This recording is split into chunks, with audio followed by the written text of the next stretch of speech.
आवाज़ सही है। चलो जी, ओके। चलें जी, बिस्मिल्लाह करते हैं। तो बेसिकली आज हम सपोर्ट वेक्टर मशीन कवर करेंगे, जो कि हमारा सुपरवाइज लर्निंग का काइंड ऑफ आखिरी एल्गोरिथम होगा। पिछली दो एक लेक्चर्स जो थे वो थोड़े से मशीन लर्निंग एडवाइस थे, जिसमें मैथमेटिक्स कम थी। तो आज वाले में हम थोड़ा बहुत दोबारा मैथमेटिक्स की तरफ आते हैं, ठीक है, और देखते हैं। तो सपोर्ट वेक्टर मशीन पे हम स्टार्ट करेंगे from objective function of logistic regression, और लॉजिस्टिक रिग्रेशन के ऑब्जेक्टिव फंक्शन को मॉडिफाई करेंगे और उसको सपोर्ट वेक्टर मशीन का ऑब्जेक्टिव फंक्शन बना देंगे, ठीक है। तो लॉजिस्टिक रिग्रेशन क्या था?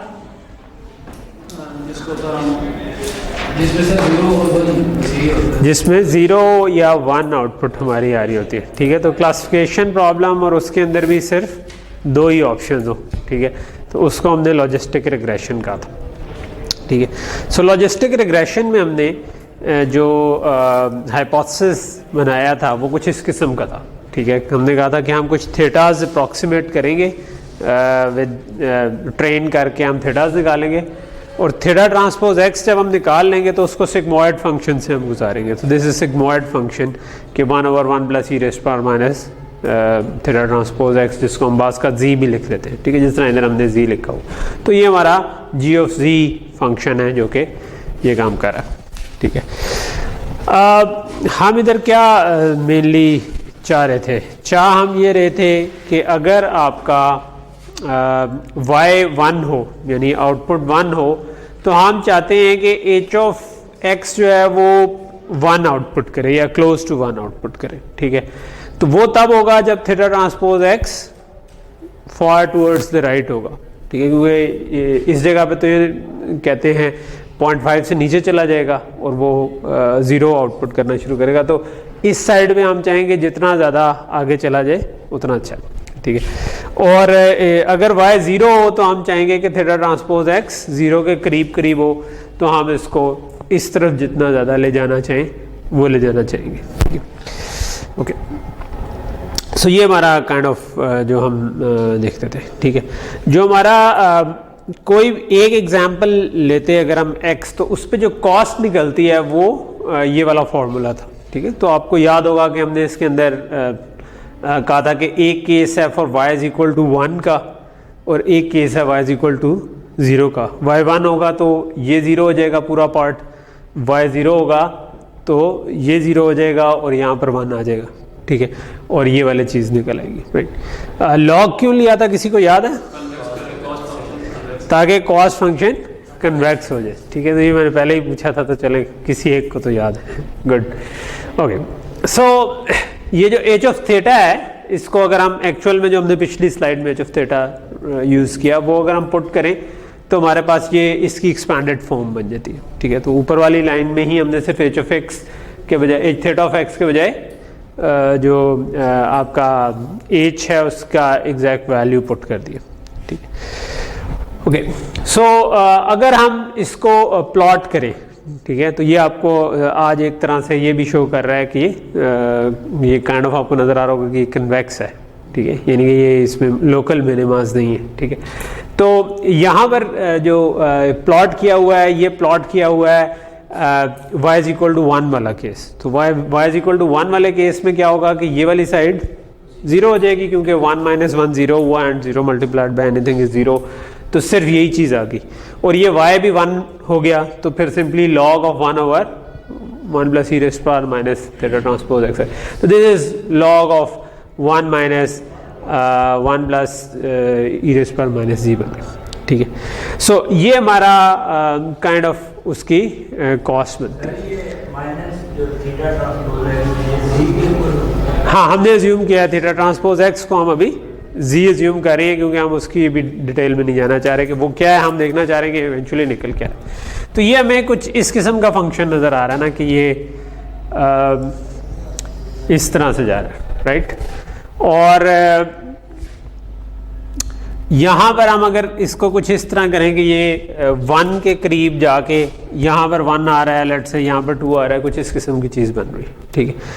हम इसको मॉडिफाई इस तरीके से करना चाहते हैं कि हम चाहते हैं कि जो हमने इसकी एक सिंप्लीफाइड फॉर्म बना दी कि यहाँ पर ये 0 हो जाए और यहाँ पर इस तरीके से हो जाए, ठीक है। तो सपोर्ट वेक्टर मशीन में जो हम कॉस्ट फंक्शन बनाएंगे वो इस किस्म का बना देंगे, ठीक है। हम कहेंगे कि बजाय इसके कि वो exponential kind of log of exponential करके जो भी निकला हुआ है उसके बजाय हम स्ट्रेट लाइन एंड उसके बाद 0, ठीक है।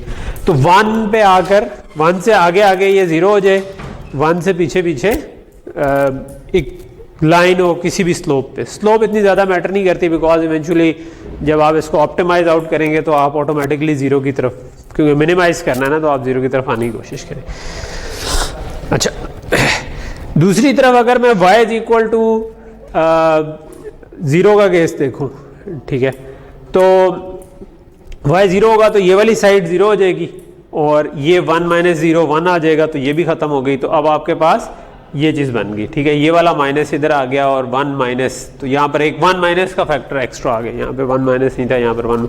उससे आपका क्या होता है कि ये कर्व इस किस्म का हो जाता है, ठीक है। तो इसका ऑपोजिट कर्व काइंड ऑफ बन जाता है, ठीक है। ब्लू से नहीं ब्लैक से चलो बनाता हूँ, ठीक है। तो अब हमारा ये वाला कर्व हो रहा है, ठीक है। तो हम ये करना चाह रहे हैं कि अगर थीटा ट्रांसपोज एक्स 0 से थोड़ा ज़्यादा नीचे की तरफ हम लेकर जाना चाह रहे हैं, ठीक है। इस केस में इसमें हम 1 से थोड़ा सा 0 से इस राइट साइड पे ज़्यादा लेके जाना चाह रहे थे, ठीक है। तो हम इस तरफ ज़्यादा पिनलाइज करते थे, इस तरफ हम कम पिनलाइज, हो कॉस्ट मिनिमाइज हो जाती थी। इस केस में हम इस तरफ कम पिनलाइज कर रहे हैं, इस तरफ ज़्यादा पिनलाइज कर रहे हैं, क्योंकि हम चाहते हैं कि y इज इक्वल टू 0 आए। तो अगर 0 से कोई दूर जाने की कोशिश करें तो हम उसको कॉस्ट बढ़ा, ठीक है। इसमें भी अगर हम देखें तो उस केस में ये 1 से हमने बनाया था, इस केस में हमारे पास इस जगह पर कहीं पे 1 है, ठीक है, और इस जगह पर सॉरी -1 है, -2 है, ठीक है। तो अब जो हम बनाना चाह रहे हैं वो इसका भी इसी का ऑपोजिट सिंप्लीफाइड फंक्शन बनाना चाह रहे हैं, इस तरह का, ठीक है। कि जो एक एग्जांपल हमारी है कि जब y 0 हुआ करे, एक है जब y 1 हुआ करे, ठीक है।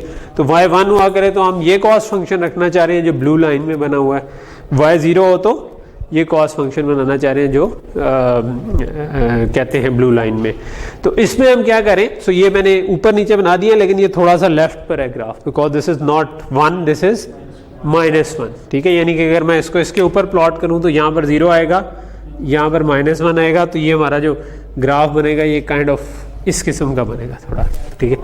तो यहाँ तक चीज़ समझ आ रही, ओके। सो ये हम पहली चेंज लाना चाह रहे हैं कॉस्ट फंक्शन में, कि हम बजाय उसको इस तरह के एक्सपोनेंशियल के हमने थोड़ा सिंपलर कॉस्ट फंक्शन रख लिया जो कि एक स्ट्रेट लाइन है और विद और 0 हो जाता है इस जगह पर, ठीक है, ओके। सो एक और काम हम ये करेंगे कि इसको हम कह देंगे कॉस्ट 1 ऑफ z और इसको कह देंगे कॉस्ट 0 ऑफ z, बिकॉज जब y 1 होता है तो हम ये कॉस्ट रखना चाह रहे हैं, जब y 0 होता है तो हम ये कॉस्ट रखना चाह रहे हैं, ठीक है। Just to make equation simpler, ठीक है, क्योंकि हमें पता समझ आ गई है कि ये क्या चीज़ है। इन प्रैक्टिस इंप्लीमेंट करते हुए हो सकता है आपको इनमें से किसी चीज़ की ज़रूरत ना हो, लेकिन हमारे इस कोर्स का मकसद ये है कि आपको इसके पीछे थ्योरी की समझ हो कि हम क्या करना चाह रहे हैं, ठीक है। तो सिर्फ ये ना हो कि हम बस जो है 4 लाइंस ऑफ कोड किसी और की छापें और उसके अंदर अपना डाटा सेट डाल दें, ठीक है।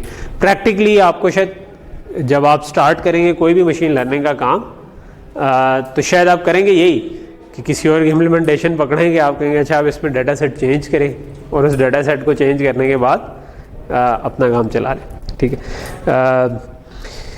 और फिर मॉडिफाई करना शुरू करेंगे। लेकिन बेसिकली आपको जो इंट्यूशंस पता हैं उसकी वजह से आप उसमें देख सकते हैं कि वो अगर नहीं चल रहा तो ये हाई बायस का केस है, हाई वेरिएंस का केस है, हाई बायस है तो क्या करूं, हाई वेरिएंस है तो क्या करूं। तो वो जो स्मार्टनेस है वो आपको सही डिसीजन लेने में और कम टाइम पे सही जगह पर जाने में। ओके, एनीवे, सो ये कॉस्ट तो समझ आ गई, राइट। सो इसी को अगर हम करें थोड़ा सा फॉर्मलाइज, तो लॉजिस्टिक रिग्रेशन का जो हमारा था वो ये कॉस्ट फंक्शन था, ये हमने लिखा, ठीक है, इसमें ये रेगुलराइजेशन वाली टर्म भी आ गई। रेगुलराइजेशन वाली टर्म किस लिए यूज़ होती थी? लैम्डा जो थी वो किस मकसद के लिए था? ताकि ओवरफिटिंग ना हो। ठीक है, गुड, तेज़ होते जा रहे हो माशाल्लाह। ठीक है, गुड। तो अब जो इसका बनेगा ना, जो सपोर्ट वेक्टर मशीन का, वो जो हमने पिछली स्लाइड पे कहा था कॉस्ट वन ऑफ ये, ठीक है, हमने उसको डिफाइन नहीं किया, लिखा नहीं कि वो एग्जैक्टली क्या है, लेकिन cost one of theta transpose x, cost one of G लिखा था हमने ना, तो थीटा ट्रांसपोज एक्स जी, और कॉस्ट जीरो ऑफ जी, और हमने उसको फिर सारी ट्रेनिंग सेट की एग्जांपल्स पे सम किया और रेगुलराइज किया। एक आपको फ़र्क नज़र आ रहा होगा कि उधर इधर लैम्डा लिखा हुआ है, इधर वो लैम्डा नहीं है, ठीक है, और इधर सी एक लगा हुआ, ठीक है, तो ये मैं थोड़ा सा आगे एक्सप्लेन कर देता हूँ। ठीक है, सो बेसिकली हमने क्या किया है कि दो चेंजेस किए हैं। ठीक है, कॉस्ट तो हमने बता दिया कि कॉस्ट वन ऑफ जी और कॉस्ट टू ये जी होगी। ठीक है, हमारा जो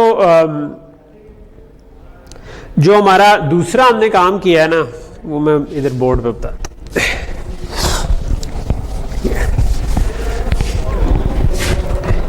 वो ये किया है कि एक तो हमने ये सिंपली, यानी इससे एक्चुअल में प्रैक्टिकली कोई फ़र्क नहीं पड़ता कि आप इस तरह यूज़ करते या उस तरह करते, लेकिन जो सपोर्ट वेक्टर मशीन है उसमें कन्वेंशन ये इस्तेमाल हो रही होती है, तो प्रैक्टिकली इससे क्यों फ़र्क नहीं पड़ता वो मैं आपको बताता हूँ। पहली चीज़ ये हमने हटा दी है कि वो जो 1/m मल्टीप्लाई हो रहा था इधर भी और इधर भी, वो ख़त्म कर दिया। ठीक है, लेकिन आपको पता है कि अगर कोई फंक्शन है, this is a function let's say, कि जिसको आप मिनिमा निकालना चाह रहे हैं, ठीक है, अगर इसके बजाय ये इस फंक्शन को हमने कहा था ना किसी भी कांस्टेंट से मल्टीप्लाई कर दें तो क्या होगा? ठीक है, तो y is equal to F of X था कुछ भी, और मैंने कह दिया y is equal to 2f of X. ठीक है, तो क्या होगा कि सिर्फ ये इसकी थोड़ी सी ये स्लोप चेंज हो जाएगी, राइट, कॉन्वेक्स फंक्शन में उसका जो मिनिमम पॉइंट है वो वही रहेगा। ये होगा कि जहां पर ये 1 आ रहा था वहां पर 2 आ जाएगा, जहां 2 आ रहा था वहां 4 आ रहा था। इन अदर वर्ड्स, इस वाले एक्सिस पे अगर इधर 1 इधर 2 इधर 3 आ रहा था, अगर मैं इसको कह दूं कि ये 2 4 8 हो गया, तो एग्जैक्टली ग्राफ की शेप भी चेंज नहीं होगी, वही ग्राफ का ग्राफ रह जाएगा, राइट। तो अगर मैं किसी पॉजिटिव नंबर से किसी चीज को स्केल कर दूं तो उसका मिनिमा चेंज नहीं होता। ठीक है, तो इसलिए m हमेशा पॉजिटिव ही होगा। एक नंबर ऑफ एग्जांपल्स हैं, तो हम अगर 1/m से उसको स्केल कर देंगे तो इट्स काइंड ऑफ कि हमने इस एक्सेस को स्केल कर दिया, बट ये वाले एक्सेस पे मिनिमा एग्जैक्टली सेम जगह पर ही आ रहा होगा। ठीक है, तो इसलिए 1/m हटाने से तो कोई फर्क नहीं पड़ता। ठीक है, वो ये बात तो m लगाते हुए भी हमने ये कहा था कि वो एक कांस्टेंट है। ठीक है, अगर लगा दें तब भी ठीक है, ना लगा दें तब भी ठीक है। अच्छा, दूसरा ये है कि हमने इधर पहले क्या लिखा था कि ये हमारा काइंड ऑफ कॉस्ट फंक्शन था और ये हमने रेगुलराइजेशन वाली चीज रखी थी। ठीक है, तो हमने क्या किया था कि हमारे पास समथिंग क्या लो कि j plus lambda into something था।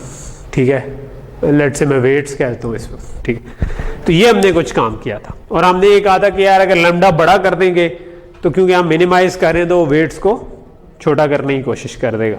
ठीक है, और अगर हम लैम्डा छोटा कर देंगे तो वेट्स पे इतना फर्क नहीं पड़ेगा, फिर वो कहते हैं उनको जे को ऑप्टिमाइज करने की कोशिश। ओके, सो यहाँ तक चीज़ हाई बायस हाई वेरियंस वाली चीज़। हमने अभी इसको थोड़ा सा चेंज क्या कर दिया है कि हमने सी ऑफ जे प्लस डब्ल्यू कर दिया। ठीक है, तो अब इससे क्या होगा कि इसका थोड़ा ऑपोजिट इफेक्ट हो जाएगा। ठीक है, कि अगर मैं इसको बहुत छोटा कर दूंगा तो वही काम होगा जो पहले लैम्डा बड़ा करने से होता था। ठीक है, बिकॉज बेसिकली आप इसको यूं भी देख सकते हैं कि मैं इसको ज्यादा वेट दे रहा हूं या इसको ज्यादा वेट दे रहा हूं। तो पहले हमने क्या किया था, इसको वेट देना शुरू कर दिया था, अब हमने इसको वेट देना शुरू किया, कांस्टेंट से मल्टीप्लाई किया। ठीक है, तो इसको ज्यादा वेट देना शुरू कर देंगे तो वो जे के ऊपर ज्यादा फोकस आ जाएगा। ठीक है, और अगर इसको ज्यादा वेट देना शुरू कर देंगे तो W पे फोकस ज्यादा आ जाएगा। इफेक्ट इनका क्या होता है कि लैम्डा अगर आप बढ़ाते थे तो वो फिर इसको घटाने की कोशिश कर देगा। ठीक है, ज्यादा, तो इस केस में होगा इसको बढ़ाएंगे तो वो कॉस्ट के ऊपर ज्यादा फोकस्ड हो जाएगा। ठीक है, अगर हम उसको इस तरफ ले यानी उसको घटा देंगे तो फिर वो वेट्स को जीरो करने पे आ जाएगा। तो ये हमारा थोड़ा सा चेंज है इसमें। ठीक है, तो आप इसको ज़हनी तौर पर ये समझ सकते हैं कि सी को आप 1/λ के अज्यूम कर सकते हैं, ठीक है।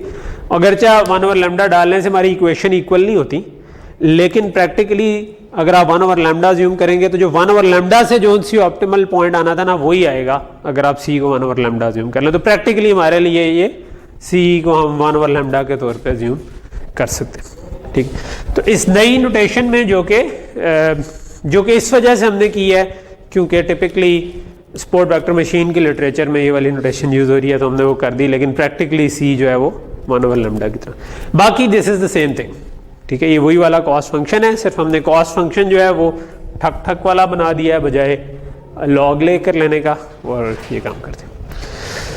ओके, सो यहाँ तक पहली चीज़ हमारी क्लियर होगी कि कॉस्ट फंक्शन के अंदर हमने क्या चेंज की थी। नेक्स्ट चीज़ जो हमारी है वो ये है कि सपोर्ट वेक्टर मशीन को बाज़-औक़ात तो इस कॉस्ट फंक्शन से अगर हम ऑप्टिमाइज करेंगे ना तो हमारी जो चीज़ होगी वो सपोर्ट वेक्टर मशीन बन जाएगी, ठीक है।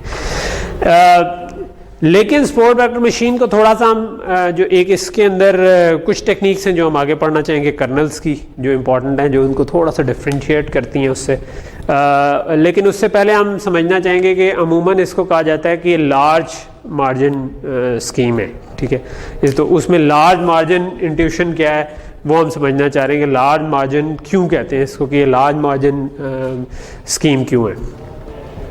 उसकी वजह ये है कि जो हम यही जो हमने अभी ड्रॉ किए थे वो इस वक्त स्लाइड पे है कि आप 1 से एक तरफ करें, एक तरफ -1 से करें। सो ये आपका टोटल कॉस्ट फंक्शन है प्लस जो भी रेगुलराइजेशन, और हम क्या चाहते हैं कि अगर y 1 हो, ठीक है, तो असल में तो theta transpose x greater than 1 होता तो हमने कहना था सॉरी ग्रेटर देन 0 होता तो हमने कहना था कि ये पॉजिटिव है, अगर वो लेस देन 0 होता तो हमने कहना था नेगेटिव है।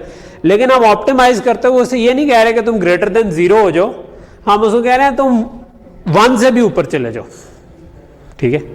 तो ये जो हमारे पास y = 1 का केस है, हम इसको ऑप्टिमाइज करते हुए कह रहे हैं कि यार ये 1 से भी 0 होने के लिए हम चाहते हैं ना कि इससे आगे आगे जाएगा तो तब हमारी कॉस्ट 0 होगी। तो हम उसको ये नहीं कह रहे कि तुम इधर तक आओ, हम उसको थोड़ा सा एक का मार्जिन एक्स्ट्रा रख के कह रहे हैं कि तुम इससे भी आगे चले जाओ, ठीक है। ऑप्टिमाइज करने की इस तरह कोशिश करो कि थीटा ट्रांसपोज x जो है वो राइट साइड पर 1 से भी आगे निकल जाए, ठीक है।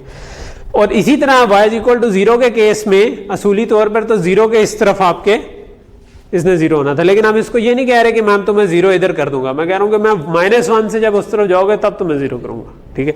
तो इसका मतलब है कि तुम इस तरफ भी हमने 1 का क्वेश्चन रखा हुआ है, ठीक है। तो ये जो हमने क्वेश्चन दोनों तरफ थोड़े से रखे हुए हैं कि हम एक 0 पे बजाय लगाने के हमने दोनों साइड पे 1 का क्वेश्चन रख दिया कि तुम इस तरफ थोड़ा सा और आगे चले जाओ या इस तरफ थोड़ा सा और आगे चले जाओ। इसको हम कहते हैं कि एक तरह का लार्ज मार्जिन क्लासिफायर, ठीक है। प्रैक्टिकली इससे क्या फ़र्क पड़ता है, तो प्रैक्टिकली जो इससे फ़र्क पड़ता है वो हम देखते हैं कि वो क्या पड़ता है, ठीक है।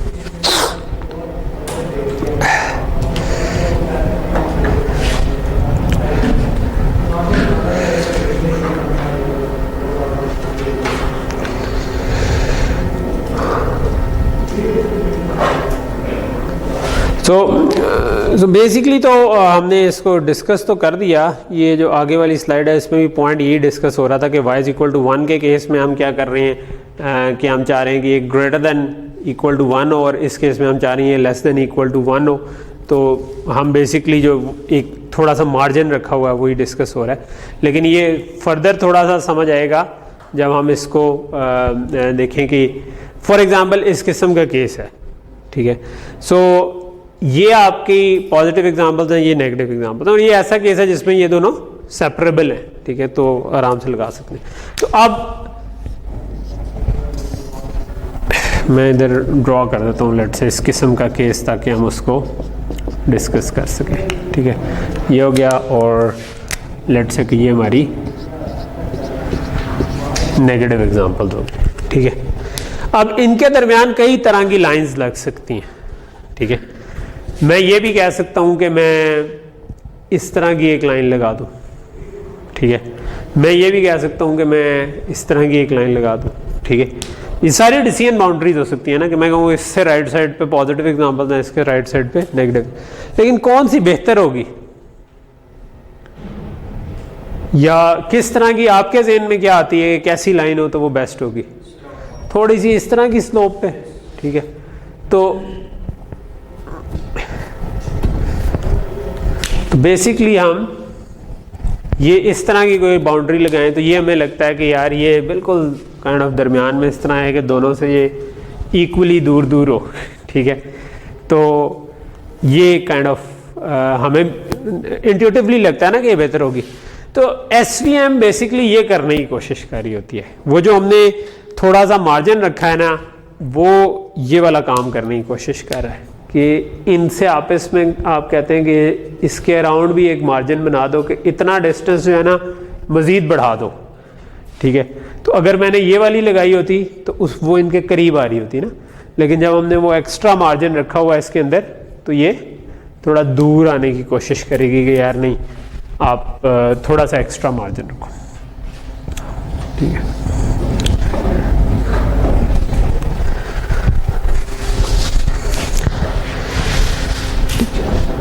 ओके, अच्छा इसी में एक छोटी सी चीज़ और भी हो सकती है।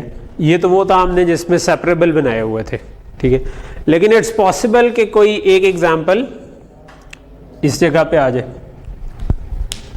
ठीक है। तो अब क्या होगा, ठीक है, अब आपके पास एक तरीका ये है कि आप बाउंड्री ये बना दो, राइट। एक तो ये तरीका है, ठीक है, लेकिन ये भी ज़हन में आता है कि यार ये बाउंड्री ठीक थी, दिस इज एन आउटलायर, ठीक है, ये वैल्यू आ गई है, लेकिन ये एक ही केस है। क्या मैं एक केस की खातिर अपनी बाउंड्री ख़राब करूँ? क्योंकि हो सकता है कि अगली एग्जांपल में ये इस तरफ आ जाए कोई, ठीक है, तो फिर वो वाली बाउंड्री थोड़ी सी ज़्यादा बेहतर लगती है उस लिहाज से, ठीक है, और ये वाली कम बेहतर लगती है। तो अगर हम सी के साथ प्ले अराउंड करें, ठीक है, तो अगर हम सी को बहुत बड़ा रखेंगे तो कॉस्ट फंक्शन की साइड का वजन ज़्यादा हो जाएगा, ठीक है, और कॉस्ट फंक्शन की साइड का वजन ज़्यादा हो जाए ना तो तब वो वाकई ये वाली लाइन लगा देगा, ठीक है। अगर हम सी को थोड़ा सा छोटा रखेंगे, ठीक है, तो वो थोड़ा रेगुलराइज हो जाएगा, यानी कि बायस उसमें बढ़ जाएगी। बायस अगर थोड़ी सी बढ़ जाए तो वो इस वाली लाइन पर रहेगा। आउटलायर अगर आ भी जाए तो वो एक आध आउटलायर से इधर उधर नहीं होगा, बिकॉज वो ओवरऑल कॉस्ट फंक्शन को ऑप्टिमाइज करने की कोशिश कर रहा होगा, ठीक है। तो हम सी से जो रेगुलराइजेशन वाला, क्योंकि ये वही वाला केस बन जाता है अंडर फिटिंग और ओवर फिटिंग का ना तकरीबन, कि आउटलायर आ जाए तो आप थोड़ा उसकी वजह से ज़्यादा ही कोई ध्यान से बाउंड्री बनाने की कोशिश कर सकते हैं, ठीक है। तो वो अभी तो लीनियर बाउंड्री है, लेकिन कहते हैं उसमें भी ये हम कर सकते हैं कि उसको भी साथ इंक्लूड करें, ठीक है। तो आउटलायर के केस में अगर हम सी को थोड़ा सा कह लें कि छोटा कर देंगे तो हमारे वो आउटलायर को वो इग्नोर कर देगा थोड़ा बहुत, ठीक है। और यही वाला केस ऐसे केसेस में भी बन जाता है कि जब लेट से इधर भी आउटलायर है या इधर भी कुछ आ जाते हैं, ठीक है, तो इनमें भी अगर आपने सी थोड़ा सा रीजनेबली स्मॉल रखा होगा तो automatically SVM will do the right thing, कि जहां पर मैक्सिमम चीज़ें आती हैं ना उधर बाउंड्री बना देगी, ठीक। सी को थोड़ा सा कम रखेंगे क्योंकि पिछले केस में लैम्डा बड़ा करने से रेगुलराइज होता था, इस केस में सी को कम करने से रेगुलराइज होगा, ठीक है। हाँ, तो ये वही वाली चीज़ बताई हुई है कि अगर सी ज़्यादा होगा तो वो उसको इधर लाइन लगाने की कोशिश करेगा, अगर सी ठीक होगा तो ये उनको बराबर करने की कोशिश। ओके, सो हमने ये कह तो दिया कि ये लार्ज मार्जिन क्लासिफायर है, लेकिन उसके पीछे मैथमेटिक्स क्या है, ठीक है। ये आपको पूरी तरह ना भी समझ आए तो आप काम कर देंगे, लेकिन अगर आ जाए तो आपको एक तरह से होता है ना, होल्ड ज़्यादा फील होता है कि हो क्या रहा है, ठीक है, पीछे। तो हम इसको भी देख लेते हैं कि पीछे मैथमेटिक्स क्या बनती है, ठीक है। Before going into that let's discuss के इनर प्रोडक्ट होती क्या है, ठीक है। इनर प्रोडक्ट का लफ्ज आप लोगों ने सुना हुआ है कभी? इनर प्रोडक्ट और आउटर प्रोडक्ट किसको कहते हैं? इनर प्रोडक्ट भाई सुना हुआ है। अच्छा, डॉट प्रोडक्ट और क्रॉस प्रोडक्ट सुना हुआ है, वो किसको कहते हैं? वेक्टर में क्या दो तरह की मल्टीप्लिकेशन होती है। सो डॉट प्रोडक्ट क्या होती है? किस में स्केलर आती थी? डॉट में स्केलर आती है, ठीक है। तो बेसिकली डॉट प्रोडक्ट को ही इनर प्रोडक्ट कहते हैं, ठीक है। तो डॉट प्रोडक्ट को इनर प्रोडक्ट कहते हैं, क्रॉस प्रोडक्ट को आउटर प्रोडक्ट कहते हैं, ठीक है। सो इनर प्रोडक्ट अगर मैंने निकालनी हो तो उसका मतलब क्या होता है, ठीक है। तो लेट्स से कि हमारे पास एक वेक्टर है u1 u2, ठीक है, और एक वेक्टर है v is equal to v1 v2, ठीक है। तो अब इनकी डॉट प्रोडक्ट हम कैसे लेते हैं? हम बेसिकली u ट्रांसपोज v ले लेते हैं, ठीक है, विच इज कि आप u1 u2 और v1 v2 ले लेते हैं, ठीक। जिसको हमने अगर हमारे जो टीचर ने जब बताया था उसने कहा था भाई पॉइंट बाय पॉइंट मल्टीप्लाई करो और आप इसमें ऐड कर दो, ठीक है। ये आप आई डोंट नो आपको किस तरह पढ़ाया हो कि भाई इसको इससे मल्टीप्लाई करो, इसको इससे मल्टीप्लाई करो, आप इसमें ऐड कर दो, जो नंबर आएगा वो तुम्हारी डॉट प्रोडक्ट। और यही यू ट्रांसपोज वी भी हम लिखते हैं, ये भी यही चीज़ ही बनती है, ठीक है। लेकिन एक इसकी है विजुअल अंडरस्टैंडिंग, ठीक है, कि अगर मैं ज्योमेट्रिकली देख रहा हूँ तो क्या होगा, ठीक है। तो हम वो भी साथ समझना चाहते हैं। तो लेट्स से कि मेरे पास u1 जो है वो ये वेक्टर बनता है, राइट। तो काइंड ऑफ आप ये कह लें कि ये u1 हो गया और ये u2 हो गया, ठीक है। कि u1 प्लस u1 u2 का क्या मतलब है ना कि इस डायरेक्शन में u1 यूनिट्स और इस डायरेक्शन में u2 यूनिट्स, ठीक है। तो उनसे जो आपका वेक्टर बनेगा दिस इज वेक्टर u, ठीक है। और इसी तरह लेट से कि आपका एक वेक्टर v हो गया which is kind of v1 and v2, और आपका ये वाला जो पॉइंट बनता है ये आपका वो वेक्टर बन गया, ठीक है। तो ये हमारा v वेक्टर हो गया, ये हमारा u वेक्टर हो गया। तो जब हम डॉट प्रोडक्ट लेते हैं वो किसके इक्विवेलेंट होता है ज्योमेट्रिकली? हाँ, याद है आपको कुछ?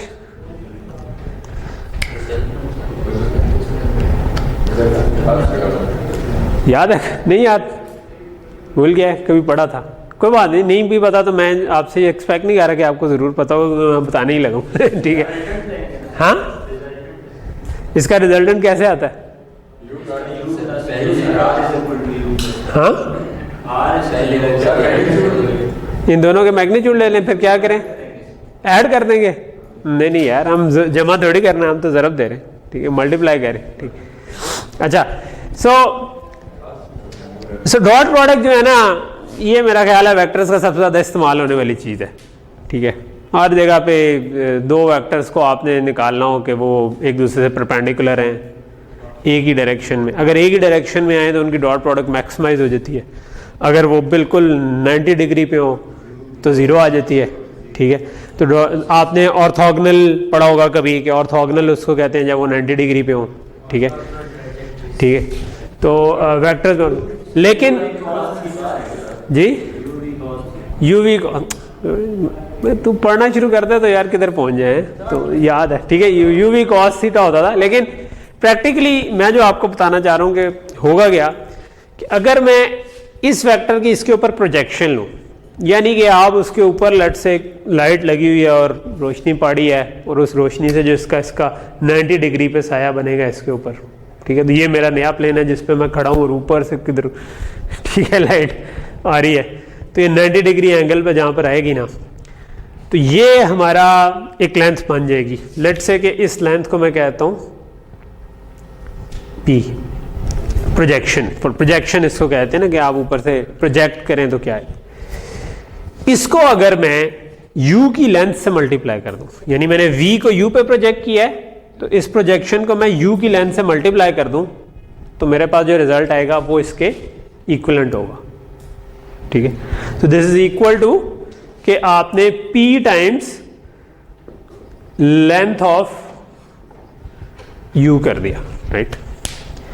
और बेशक मैं इसका ऑपोजिट करूं उससे भी सेम ही आंसर आएगा, यानी कि अगर मैं इसको इसके ऊपर प्रोजेक्ट कर दूं और फिर इसकी लेंथ से मल्टीप्लाई कर दूं उस प्रोजेक्शन, उसे भी सेम आंसर ही आएगा, बिकॉज मैं u ट्रांसपोज v लेता या v ट्रांसपोज u लेता, एंड पे इसने इससे मल्टीप्लाई होना था, इसने इससे मल्टीप्लाई होना था और ऐड हो जाना, राइट। तो ये तो आपको समझ है, ठीक।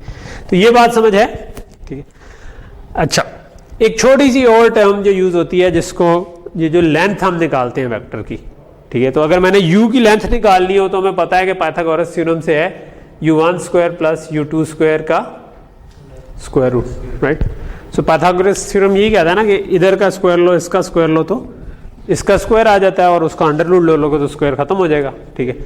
तो ये आपकी लेंथ ऑफ u है और इसको हम क्या कहते हैं, इसको बाज का हम ना इसके साइडों पे दो डंडे लगा देते हैं और उसको हम कहते हैं नॉर्म, ठीक है, कि इसका नॉर्म ऑफ u है, ठीक है। सो ये आपका नॉर्म है, या तो इधर मैं लेंथ ऑफ u के बजाय p into norm of u भी कह सकता हूं, ठीक है। अगर वो दूसरी साइड वाली प्रोजेक्शन होती तो मैं उसको p into norm of v कह देता, ठीक है। बट वो हमें पता है कि वो सेम ही आती है। तो ये वाली इंट्यूशन समझ आ रही है कि डॉट प्रोडक्ट क्या होती है कि आपने प्रोजेक्ट करना है और जिसके ऊपर प्रोजेक्ट किया उसकी लेंथ से ज़रब दे देना। दोनों नंबर्स हैं, ठीक है, इनमें और कोई साइंस नहीं है, दोनों नंबर्स हैं, दोनों मल्टीप्लाई होंगे। ये जो लंबाई है ये हमेशा एक पॉजिटिव नंबर आती है, लेकिन ये जो प्रोजेक्शन है ये पॉजिटिव भी आ सकती है, नेगेटिव भी आ सकती है। नेगेटिव किस केस में आ सकती है, हो सकता है कि अगर मैं 90 डिग्री से बड़े एंगल पे u होता, ठीक है, v होता, सॉरी, तो अब अगर मैं v की प्रोजेक्शन निकालता तो वो तो इस जगह पे कहीं पे प्रोजेक्ट होना था, राइट, ठीक है। तो जो एक्चुअल वेक्टर की डायरेक्शन है उसके ऑपोजिट साइड पे उसने प्रोजेक्ट होना, तो ऑपोजिट साइड पे प्रोजेक्ट होना था तो फिर हम ये वाले नंबर को नेगेटिव नंबर ले लेते हैं, ठीक है। हम इसको वेक्टर नहीं ले रहे हैं, हम इसको नेगेटिव नंबर ले रहे हैं। तो ये भी एक रियल नंबर है, but it can be positive और नेगेटिव, और ये हमेशा पॉजिटिव ही रहेगा। तो यहां तक चीज समझ आ गई कि डॉट प्रोडक्ट क्या होता है, ठीक है। तो ये वाली स्लाइड काइंड ऑफ यही चीज़ें एक्सप्लेन कर रही थी। तो आई थिंक कि मैंने ये सारी चीज़ें बता दी हैं, राइट। हमने ये नॉर्म ऑफ u भी बता दिया जो लेंथ है उसकी, और हमने u ट्रांसपोज v भी बता दिया which is p into u, and बाकी ये नेगेटिव और पॉजिटिव दोनों बता दिए। Okay, we can move on, ठीक है। अच्छा, ओके, सो अब हम समझना क्या चाह रहे थे कि हम वो जो लार्ज मार्जिन इंट्यूशन हम जिसको कह रहे हैं कि वो लार्ज मार्जिन रखती है, तो वो क्यों रखती है, कैसे रखती है, क्या चक्कर क्या, ठीक है। तो ये हमारा वही वाला कॉस्ट फंक्शन है written in a slightly different form. हमने क्या किया है, हमने कहा है कि एक उसमें जो रेगुलराइजेशन वाला पार्ट था जिसमें थीटास का स्क्वायर था वो अपनी जगह पे, सब्जेक्ट टू कि theta transpose X should be greater than equal to 1 if y is equal to 1। तो ये वो दूसरा वाला पार्ट है जो कॉस्ट वाला पार्ट हमने कहा था ना कि कॉस्ट थीटा ट्रांसपोज जो x है वो 1 से आगे आगे होना चाहिए फॉर जब हमने 1 y इज इक्वल टू 1 करना है, और theta transpose x less than -1 होना चाहिए अगर y इज इक्वल टू 0। तो यहाँ तक तो हमें चीज़ क्लियर है, ठीक है। तो ये अब हमारा यानी इसमें वो कॉस्ट वाला फंक्शन पार्ट भी कवर हो गया और साथ ही हमारा थीटास का पार्ट भी कवर हो गया, ठीक है। चलो इसको मैं मिटाता हूँ। ये जो हमने अच्छा अक्सर जो है ना वेक्टर्स में हम ये काम करते होते हैं कि ना हम अपनी इंट्यूशन बनाने के लिए, अपनी समझ बनाने के लिए हम ना सिंप्लीफाइड 2 डायमेंशंस या 3 डायमेंशंस में चीज़ को समझ लेते हैं और फिर हम कहते हैं कि यही रूल्स लगेंगे जब हम थोड़ा बड़ी डायमेंशंस में चले जाएंगे। यानी जिस तरह हमने भी ये पढ़ा है ना कि ये इसकी प्रोजेक्शन आ रही है, ठीक है। तो जिस तरह आपने वेक्टर्स में ये कहा होगा कि अगर ये 90 डिग्री पे आ जाए तो क्या होगा, प्रोजेक्शन 0 हो जाएगी, ठीक है। तो डॉट प्रोडक्ट 0 हो जाती है, ठीक है, बिकॉज प्रोजेक्शन ही 0 हो गई। तो जब 0 को आप उसकी लेंथ से मल्टीप्लाई करेंगे तो ऑटोमेटिकली 0 हो जाता है, ठीक है। तो तो ये अगर आपने निकालना हो कि दो वेक्टर्स ऑर्थोगोनल हैं कि नहीं है वो पता चल जाएगा। अगर दोनों एक ही तरफ होते, एक ये वेक्टर होता और दूसरा ये वेक्टर होता, ठीक है, तो तब ये होना था कि इनकी डॉट प्रोडक्ट दोनों को मल्टीप्लाई करेंगे तो ये जो भी इनकी ज़रब है उतना बड़ा एक नंबर आ जाता, ठीक है। तो अगर डॉट प्रोडक्ट लेकर आपका दोनों की लंबाइयों की मल्टीप्लिकेशन के बराबर आ जाए, इसका मतलब है कि वो एक ही लाइन पे, ठीक है। तो इसको हम बाज़ कहते हैं वो कोलिनियर हैं, अगर दो पॉइंट्स हों, ठीक है, कि वो एक ही लाइन के ऊपर आते, ठीक है। तो इस किस्म की चीज़ें आप लोगों ने पढ़ी होंगी 2 डायमेंशन में। ये मैं वैसे बाय द वे साइड पे इसलिए डिस्कस कर रहा हूँ कि आप लोग इलेक्ट्रिकल इंजीनियरिंग के हैं तो आप और कोर्सेज में भी ये यूज़ करें। ये अभी जो मैं डिस्कस करने लगा हूँ उससे ये ऑर्थोगोनैलिटी का या कोलिनियर होने का कोई ताल्लुक नहीं है, इसलिए टेंशन में नहीं आना, ठीक है। तो लेकिन ये मैं उसके अलावा वैसे बता रहा हूँ, ठीक है। तो ये हम इस तरह टिपिकली ये करते हैं कि दो वैक्टर्स की डॉट प्रोडक्ट लें और अगर वो दोनों की लेंथ की ज़रब के बराबर आ रही है तो वो एक ही डायरेक्शन में पॉइंट करें, ठीक है। अगर वो लेंथ के बराबर आ जाए लेकिन नेगेटिव हो, इसका मतलब बिल्कुल ऑपोजिट पॉइंट कर रहे हैं, ठीक है, और 180 पे हो जाएंगे। और अगर वो 90 पे हुआ तो उनकी डॉट प्रोडक्ट 0 आ जाती है, ठीक है। और हम ये वाला कॉन्सेप्ट फिर एक्सटेंड कर देते हैं कि बेशक आपके पास 50 डायमेंशन हो, 1000 डायमेंशन हो, अगर दो चीज़ों की डॉट प्रोडक्ट आपस में 0 आ रही है तो इसका मतलब है कि वो ऑर्थोगोनल है एक दूसरे से, ठीक है। अगर एक ही लाइन पे कोई चीज़ आ रही है उसको हम कहते हैं कि वो एक तरह की लीनियरली डिपेंडेंट है, ठीक है, कोलिनियर है, ये भी कहते हैं, ठीक है। ओके, सो अब हम करना क्या चाह रहे हैं, ठीक है। अब हमारा एक पार्ट है कि हम थीटा स्क्वायर को 0 करना चाह रहे हैं। तो ये जो थीटा स्क्वायर है, ये जो हाफ, हम अभी क्या करेंगे, अभी हम सिंप्लीफाई करते हुए ना ये अज्यूम करेंगे कि हमारे पास थीटा 0 जो है ना उसको हम 0 अज्यूम कर लेंगे, ठीक है। थीटा 0 जो था जो कि हमारा बायस बता रहा होता था कि किधर, उसकी वजह से क्या होता था कि हम ओरिजिन के बजाय कहीं और ग्राफ को मूव करना होता, थीटा 0 ये काम कर रहा होता है, ठीक है। तो उसको हम अज्यूम अभी 0 कर लेते हैं समझने के लिए, बिकॉज वो प्रूफ में कोई ज़्यादा फर्क नहीं डालता, ठीक है। तो थीटा 1 और थीटा 2 हम कहते हैं कि हमारे पास सिर्फ 2 ही थीटाज है इस वक्त, ठीक है, यानी कि हमारे पास 2 ही जो n is equal to 2 assume कर लेते हैं, ठीक है। So n is equal to 2 का क्या मतलब है, n वैसे किसको कहते हैं, हमने 2 पढ़े हैं, मैं आपको टेस्ट भी करूँ ना, एक n था और एक m था, n क्या था और m क्या था, ट्रेनिंग एग्जांपल्स n थी, m थी, ठीक, n क्या था,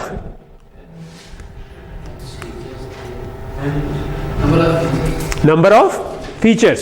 सो n हमारे नंबर ऑफ फीचर्स हैं और फीचर्स को हम किससे डिनोट करते हैं, नहीं नंबर ऑफ फीचर्स m है, लेकिन हम क्या कहते हैं, थीटा x y, किससे हम फीचर्स को डिनोट करते हैं, x से करते हैं, ठीक है। सो हमारे x असल में फीचर्स हैं, यानी जो इनपुट आ रही है, जिस तरह हमने कहा था कि प्रॉपर्टी के केस में उसका साइज हो गया, नंबर ऑफ रूम्स वगैरह हो गए, ठीक है।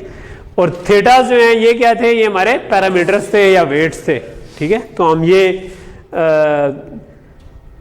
ठीक है ये करते हैं, और एक हमने एक एक्स्ट्रा फ्री में लगाया होता। तो मैं अभी फिलहाल इस एक्स्ट्रा फ्री वाले को कह रहा हूँ कि ये फिलहाल 0 ज्यूम करें, और ये जी थीटा 0 नहीं 1 होता था, x0 1 होता, ठीक है। थीटा 0 जो है वो कोई भी वैल्यू ले सकते, ठीक। इनको कोफिशिएंट भी कह सकते हैं, कोफिशिएंट भी इस किस्म की चीज़ होती है, ठीक है।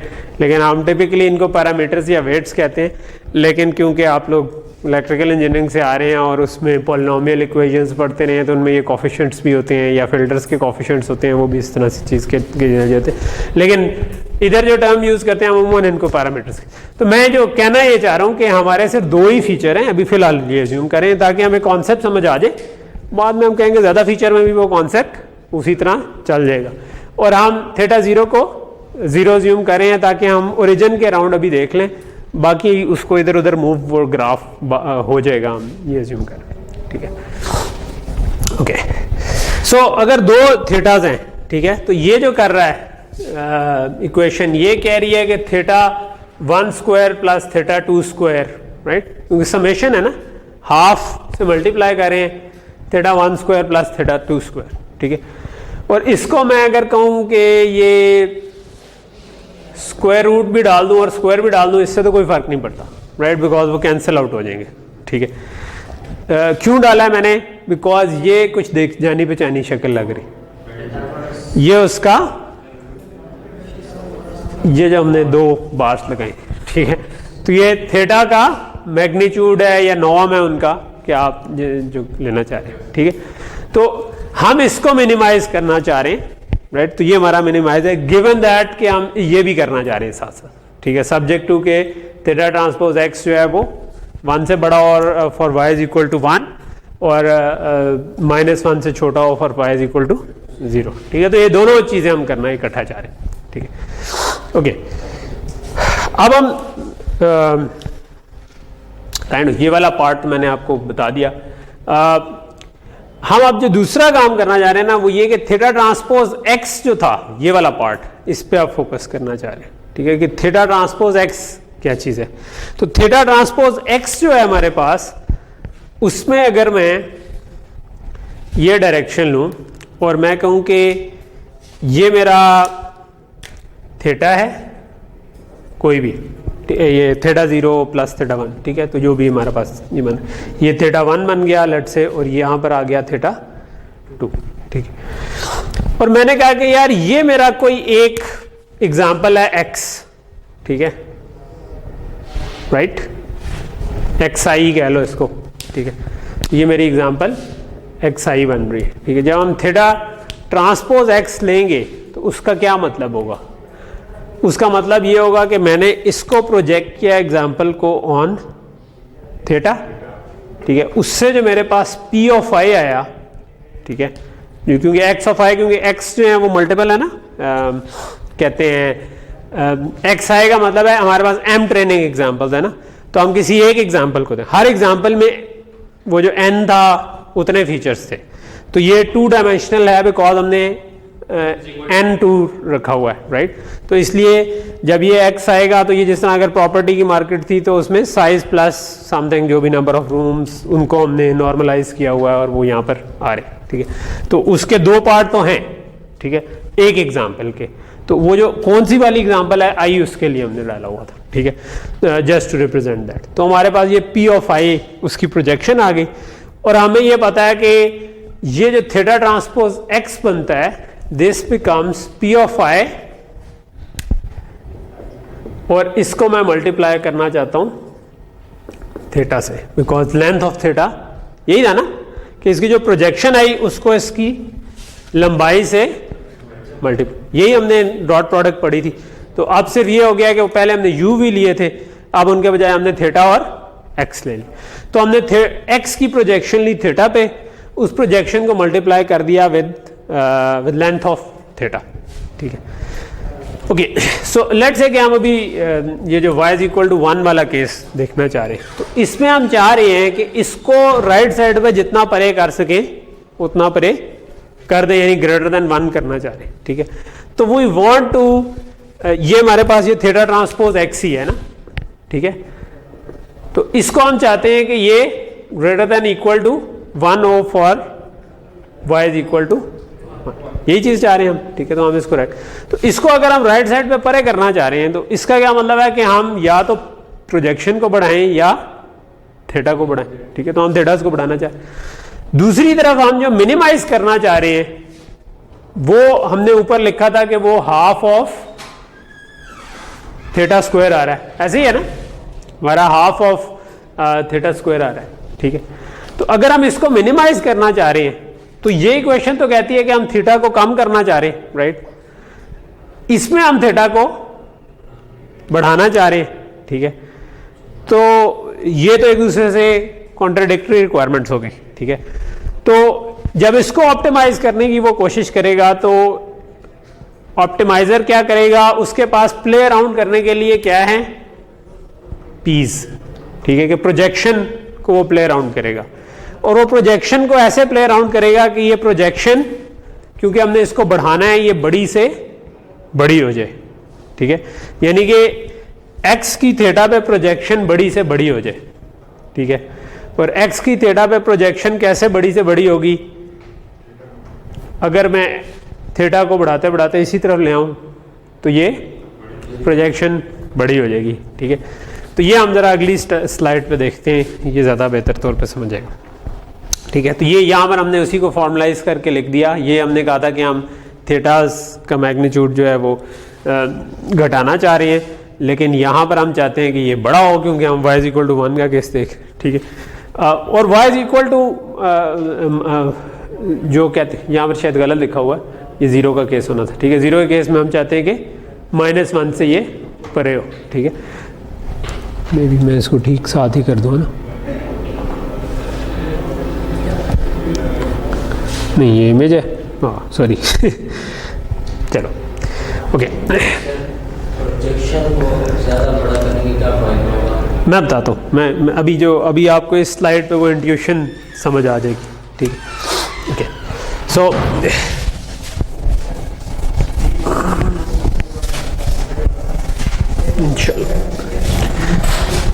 सो अब ये मेरे पास बन रही है, लेट से मैं इधर ड्रॉ कर देता हूँ ताकि कुछ मेरे पास लेट से कि इसी तरह की एग्जांपल्स ही ड्रॉ कर देता हूँ, राइट। तो ये हो गई और ये क्रॉस वाली लेट से 2-3 हो गई। ठीक है, अब एक तरीका ये हो सकता था कि मेरी डिसीजन बाउंड्री ये होती। ठीक है, क्योंकि अभी मैं ओरिजिन से पास करवा रहा हूँ, मैंने थीटा 0 को 0 अज्यूम किया हुआ है, राइट। तो कामी ठीक है, अब डिस्चार्ज हो गए, अभी एडमिट हैं, लेकिन कितने दिनों में करेंगे? कल सुबह करेंगे, लेकिन सब खैरियत से हो गए। चलो अल्लाह खैर करे इंशाल्लाह, उनके वाले साहब का ऑपरेशन जो हुआ है उस पर। ओके, सो अगर ये मेरी डिसीजन बाउंड्री हुई, ठीक है, एक तो तरीका ये हो सकता है। ठीक है, और ऑब्वियसली एक तरीका ये हो सकता है कि मेरी डिसीजन बाउंड्री लेट से ये वाली डिसीजन बाउंड्री हो। ठीक है, तो मैं इन दो केसेस का मुआवजा करना चाह रहा हूँ। ठीक है,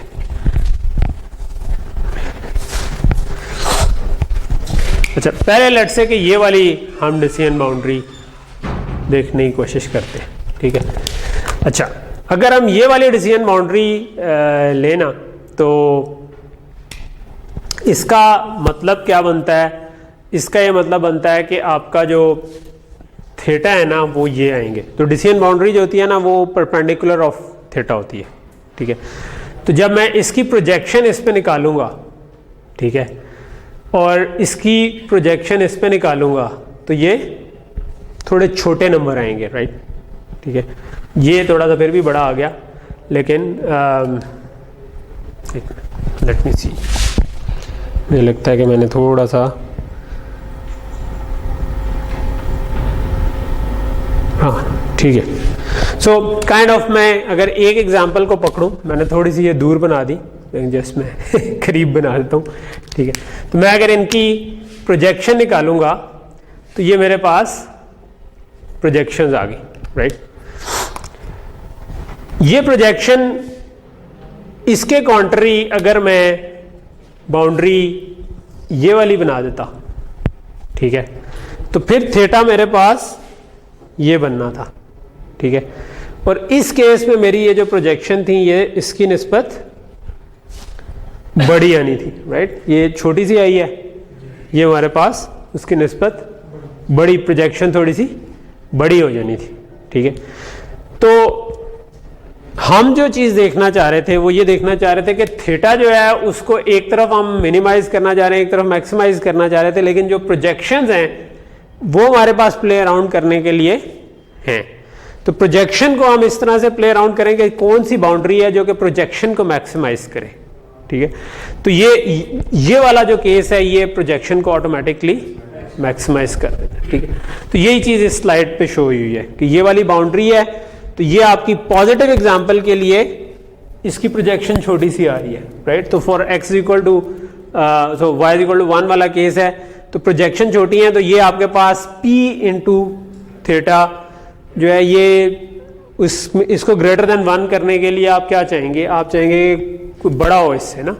ठीक है, लेकिन अगर बाउंड्री इधर लगी हुई होगी, ठीक है, तो अब थीटा इस तरफ आ रहा है और अब जो x की प्रोजेक्शन आ रही है वो बड़ी आ रही है। ठीक है, तो बड़ी आ रही है, तो इसका मतलब ये तीनों जो मैक्सिमाइज कर सकते थे वो मैक्सिमाइज कर देंगे और आप ऑटोमेटिकली जो बड़े मार्जिन वाली क्लासिफिकेशन उठाना शुरू कर देंगे। यही केस ट्रू है for y is equal to 0 case में। y is equal to 0 case में हम -1 से उस तरफ लेके जाना चाह रहे हैं। तो ये जो मेजेंटा कलर की लाइन है, ये वाली प्रोजेक्शन इसकी आ रही है, तो ये भी थोड़ी आ रही है, अभी आ नेगेटिव नंबर ही रहा है लेकिन थोड़ी आ रही है। अगर मैं इस जगह पे इसकी डिसीजन बाउंड्री लगा दूंगा तो ये वाली प्रोजेक्शन बड़ी हो जाएगी, ठीक है। तो जब प्रोजेक्शन बड़ी हो जाएगी तो ऑटोमेटिकली फिर आपका ये वाला नंबर जो है ये नेगेटिव साइड पर बड़ा होना शुरू हो जाए। तो जब आप डिसीजन बाउंड्री को यानी ये वाली बाउंड्री लगाएंगे तो ऑटोमेटिकली दोनों तरफ का मार्जिन मैक्सिमाइज हो जाएगा। तो ऑप्टिमाइज, क्योंकि काम किसने करना है, वो ऑप्टिमाइजर ने करना है ना, कोई ग्रेडियंट डिसेंट या कोई ऐसा काम कर रहा होगा। तो हम समझने की ये कोशिश ये कर रहे हैं कि वो इस जगह पर क्यों पहुंचेगा। वो इस जगह पर यूं पहुंचेगा क्योंकि थीटास तो दोनों केस में, एक केस में हम थीटा को मिनिमाइज करना चाह रहे हैं, केस में बढ़ाना चाह रहे हैं, लेकिन जो उसका आफ्टर इफेक्ट है वो प्रोजेक्शन में आ रहा है, और प्रोजेक्शन में जो आफ्टर इफेक्ट आ रहा है वो ऑटोमेटिकली मैक्सिमाइज हो जाएगा जब आपकी डिसीजन बाउंड्री मैक्सिमाइज होती है। तो ये इसकी काइंड ऑफ इंट्यूशन थी जो हमें कि क्यों हम इसको लार्ज मार्जिन क्लासिफायर्स कहते हैं, बिकॉज ये थोड़ा सा मार्जिन रख के उस यानी मार्जिन को मैक्सिमाइज करने की कोशिश कर रहा होता है इसका कॉस्ट फंक्शन, ठीक है। क्योंकि कॉस्ट फंक्शन सिंपलर है तो वो कह लो कि ऑप्टिमाइजेशन टूल्स जो हैं उनके लिए निस्बतन थोड़ा से फास्ट हो जाते हैं जब आप SVM यूज़ करें। ओके, सो नेक्स्ट जो चीज़ है वो है कर्नल्स, ठीक है। सो कर्नल्स जो है ना, ये एक और टेक्निक यूज़ होती है जो SVM को थोड़ा कहोगे चार चांद लगाती, ठीक है। तो यानी उसको थोड़ा और रोबस्ट बना देती है, ठीक है। रोबस्ट कैसे बनाती है? अभी तक जो हमने किया है ना उसमें हमने लीनियर काइंड ऑफ वो किया है, जो आपका फंक्शन था थीटास का वो लीनियर था, ठीक है।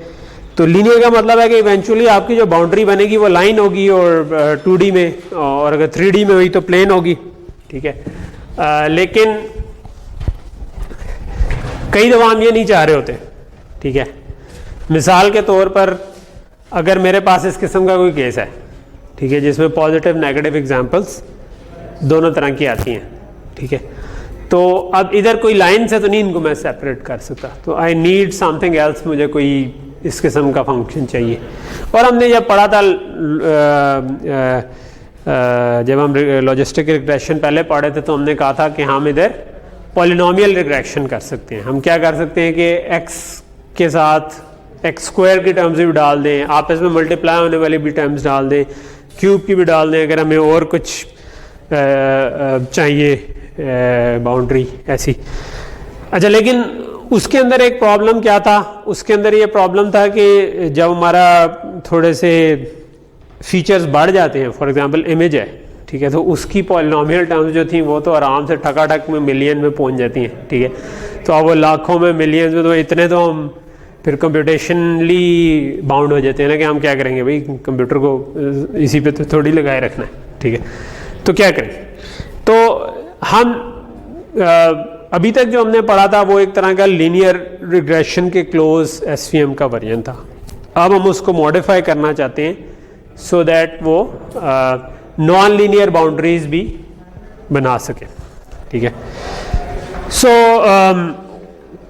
तो बेसिकली हम चेंज क्या करेंगे, ठीक है, हम चेंज ये करेंगे कि हमारा ये जो theta 0 plus theta 1x plus theta 2x2 and so on आ रहा है, इसमें जो x आ रहे हैं ना, जो फीचर्स हैं, उनको हम x के बजाय अभी f कहना शुरू कर देंगे, ठीक है, ठीक है। तो अब हम ये कहेंगे theta 0 plus theta 1 f1 plus theta 2 f2 plus theta, तो इसका मतलब है कि f1 is x1, f2 is x2, f3 is x1 x2, ठीक है, बिकॉज अब ये एक कॉम्बिनेशन आ गया, f4 जो है वो x1 का स्क्वायर आ गया। तो अब हम इन फीचर्स जो हम बना रहे हैं ये हमने इनको फीचर्स को f से रिप्रेजेंट करना शुरू कर दिया, ठीक है। तो एक तो पहली चेंज हम इसमें ये करेंगे, ठीक है। एक मुझे वैसे बल्कि before I go into it, मैं एक देख रहा था, एक वीडियो थी स्पोर्ट वेक्टर मशीन इन 2 मिनट्स में, उसका लिंक भी डाल दूंगा वैसे इसके नीचे ताकि आप लोग उसको देख सकें। उसमें उसने एक बड़ा अच्छा विजुअल यूज़ किया था, most fundamental tasks is on the other one. You are classifying, and all points of the other category are on the other side. And while there could be multiple such hyperplanes, SVM tries to find in such a way that, and the coordinates of this point are usually called features. SVMs perform the classification task. चलिए आप सुन ही ले बेहतर. That is a line in 2D or a plane in 3D in such a way that all. तो basically जब हम अभी तक जो हम कर रहे हैं वो ये कर रहे थे ना कि हम प्लेन इन 3D हो जाएगा या लाइन इन 2D हो जाएगा, ठीक है जिसमें and all points of the other category are on the other side.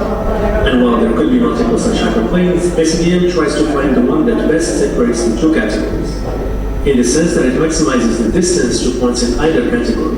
ये चीज़ हमने भी This देखी distance is called the margin, and the points that fall exactly on the margin are called the supporting vectors. To find this hyperplane in the first place, SVM requires a training set, or a set of points that are already labeled with the correct state that points of each category should be on the correct side of the hyperplane. In practice, you don't have to worry about the implementation details of this optimization part. Using SVM can be as simple as loading a Python library, preparing your training data, feeding it to the fit function, and calling predict. सब 4-5 lines में ना आप पूरी ही बना देंगे, ठीक है, तो इस पर परेशान नहीं होना. ठीक, मैं जो दिखाना चाह रहा था ये वाला पार्ट दिखाना चाह रहा था कि अब ये एक तरह का वो नॉन लीनियर बाउंड्री वाला केस बनता है, राइट. तो इसमें हम करना क्या चाह रहे हैं? In this case is to augment the data with some nonlinear features that are computed from the existing ones. B, find a separated hyperplane in this higher dimensional space, and C, project back to the original space. A clever technique 3D में बात का समझ बड़ा अच्छा आ जाता है ना. all of these steps in a very efficient manner. ठीक है, हम You know about SVMs, you can use them for face detection. आप उसको एक और डायमेंशन में एक तरह से ले जाएं. जब आपका लाइन या प्लेन से नहीं हो रहा, उनको इस तरीके से स्केल कर दें कि जिसमें आप लाइन लगा सकें, ठीक है. एक और थी मेरा ख्याल है जो प्लेन इसी के ऊपर ही थी, एग्जैक्टली कर्नल ट्रैक के ऊपर थी. As you know, SVM creates a line on the plane to separate data points into classes. The fact that the boundary between classes is flat is a pro because it makes SVM easier to work with. But it is also a limitation because most datasets in the real world cannot be separated. अगर वो separate ना हो सकते हो तो क्या करें, ठीक है. तो आप पहले अगर इस पे एक नॉन लीनियर ट्रांसफॉर्मेशन लगा दें, ठीक है, तो ये ऊपर नीचे हो जाएंगे और काइंड ऑफ उसके बाद आप बेशक प्लेन यूज़ कर लें, ठीक है, दरमियान में, ठीक. This is extremely easy to do in Python, for example. We load our training data points and labels as usual. But now, when we call SVM's fit function, we don't use x, but rather f of x. यहाँ पर अब हम x के बजाय f of x use करें, ठीक है. Geometrically, this nonlinear transformation might look something like this. SVM will return a flat hyperplane separating the two classes as usual, but in the original x space, this corresponds to a nonlinear decision problem. So you get the idea. Mission accomplished, right? Should we stop here and go to it? Well, not quite, but we are. So, underneath this nonlinear transformation. इसको आगे मैं इसका link भेज दूंगा क्योंकि हम इसको पढ़ने लगे, ठीक है, कि जो कर्नल ट्रिक कर क्या रही होगी, ठीक है. तो वो कुछ सिस्टम की होगी, लेकिन मुझे 3D में एक अच्छा लगा कि एक्सप्लेन किया हुआ था. आजकल ये फ़ायदा है कि हमें ऑनलाइन बहुत अच्छा कंटेंट मिल जाता है, ठीक है. जिस तरह लास्ट टाइम जो मैंने आपको एक रेफ़र किया था टेंसरफ्लो वाला, ठीक है, तो वो उनके 2 कोर्स हैं. एक मशीन लर्निंग 0 to हीरो था जो कि 7-7 मिनट की 3-4 वीडियो थी. वो भी मैं कहूँगा कि ज़रूर फॉलो करें, और उसके नीचे लिंक है. मैंने भी वैसे वीडियो के नीचे लिंक डाल दिया था. उसको खोलें, कोलैब में पाइथन नोटबुक खुल जाएगी, आप उसको एक एक करके चलाएँ, and that's the new way जिस तरह चीज़ें होती हैं. दूसरा उनका नेचुरल लैंग्वेज प्रोसेसिंग के ऊपर भी है, तो एक 0 to हीरो, और एक थोड़ा डिटेल्ड वाला भी है, ठीक है. तो वो टेंसरफ्लो का ही यूट्यूब चैनल है, तो वो उसमें काफ़ी अच्छा कंटेंट है. तो TensorFlow is good for kind of के उसके अंदर उसका लर्निंग इजी है और बहुत सारा मटेरियल अवेलेबल है, ठीक है. उसको सीखना इजी है और वो करना. लेकिन बेसिकली इंडस्ट्री में टेंसरफ्लो भी काफ़ी यूज़ हो रहा है, लेकिन एक और है पायटॉर्च, वो भी काफ़ी ज़्यादा यूज़ हो रहा है, ठीक है. जो ओरिजिनली एक और लैंग्वेज थी लुआ, उसके अंदर लिखा हुआ था, लेकिन उसको अब पाइथन में पोर्ट कर दिया हुआ है, तो वो भी है. वो अगर आपने वर्कलोड डिस्ट्रीब्यूट करने हो, आप अगर अगले लेवल पे जा रहे हैं तो उसमें कहते हैं कि पायटॉर्च थोड़ा सा ज़्यादा बेहतर है कि वो ज़्यादा इंट्यूटिवली अगर बहुत सारे कंप्यूटर्स पे ट्रेनिंग का लोड डिस्ट्रीब्यूट करना है तो उसमें ज़्यादा इजीली हो जाता है। पायटॉर्च जो है वो फेसबुक की एआई टीम की तरफ से समझो निकला हुआ है, और टेंसरफ्लो जो है वो गूगल की एआई टीम का। ओके, सो क्वेश्चन इधर ये था कि हमारे जो प्रॉब्लम क्या था, प्रॉब्लम ये था कि यार हमें नॉन लीनियर बाउंड्री चाहिए। नॉन लीनियर बाउंड्री का तरीका है कि हम कोई पॉलिनोमियल टर्म्स लें या कुछ ऐसा काम करें, या कोई भी फंक्शन लें। हमें किसी ने रोका तो नहीं है कि हम क्या फंक्शन बनाएं, जो मर्जी फंक्शन बना दें, ठीक है, जो हाइपोथेसिस बनता हो। लेकिन पॉइंट ये है कि क्या ये फीचर्स हम ऑटोमेटिकली किसी तरह लर्न कर सकते हैं? ठीक है यार, ये मोबाइल जो है साइलेंट कर दें, किसके हैं, मैं अपना भी देख लूँ, ठीक है। तो हम क्या ये फीचर्स खुद ही से किसी तरह लर्न कर सकते हैं? तो एसवीएम के कर्नल्स बेसिकली ये काम करने की कोशिश करते हैं कि ये फीचर हम खुद ही से लर्न कर लें किसी तरह, ठीक है। तो वो कैसे खुद ही से करते हैं, उसके लिए हम लेट्स अज्यूम कि ये हमारे पास दो फीचर्स थे, ठीक है। इन फीचर्स की बेस पे हम लेट्स से के नीचे भी हम नहीं देखते, हम कहते हैं कि ये हमारी तीन हमने डिफरेंट इनके कॉम्बिनेशन से बनाने की कोशिश की फीचर।